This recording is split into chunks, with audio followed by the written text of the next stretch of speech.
Сәлем баршаңызға, менің каналыма қош келдіңіздер. Бүгін сіздермен өте жұмсақ болып шығатын әрі тез дайындалатын пицца дайындаймыз.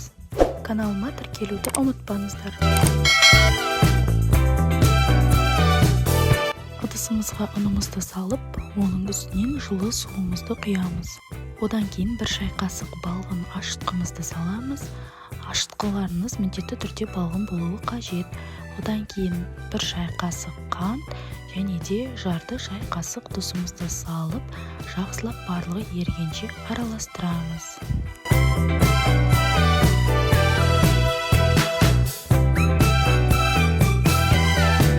Сұйық майымызды құямыз.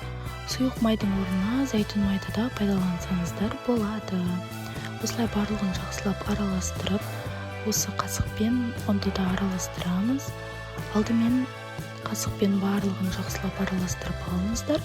Кейін барлығын қолмен жақсылап араластырып алуға болады.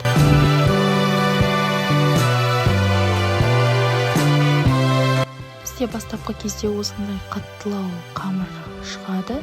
Оны осылай салафанға салып, 30 минутқа қойып қоямыз. Қамырларыңызды жылы жерге қойып қойыңыздар. 30 минуттан кейін осылай жақсылап көтеріледі. Оны екі бөлікке бөліп, үстінен бір шай қасықтай сұйық майымызды құйып, жақсылап майлайтын боламыз.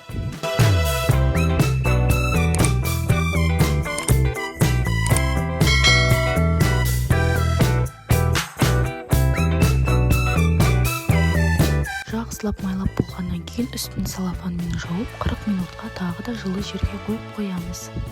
40 минут өтті, біздің пиццаларымыздың қамыры өте жақсы болып көтерілді. Достар, яғни бұл жерде бізде екі пиццаның қамыры.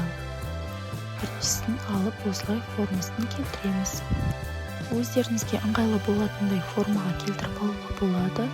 Мен пергаментке жасадым. Сіздер табаға немесе пиццаның ыдысына да сала берулеріңізге болады.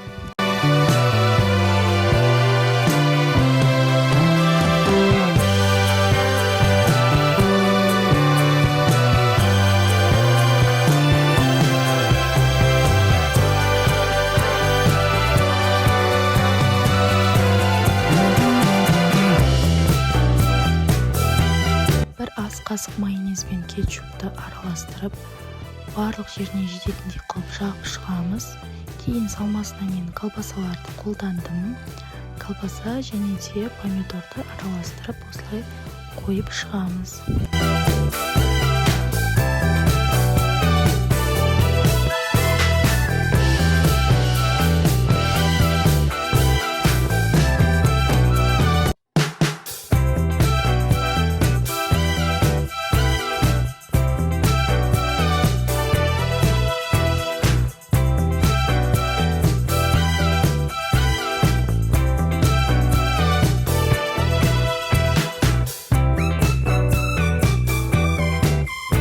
Салмасын салып болғаннан кейін сырымызды теркадан өткізіп, осы салманың үстіне қойып шығатын боламыз.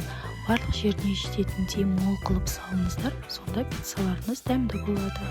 Орналы пештеріңізді максималды градуста қыздырып қойыңыздар. Кейін 8-10 минуттың аралығында пиццамызды пісіреміз.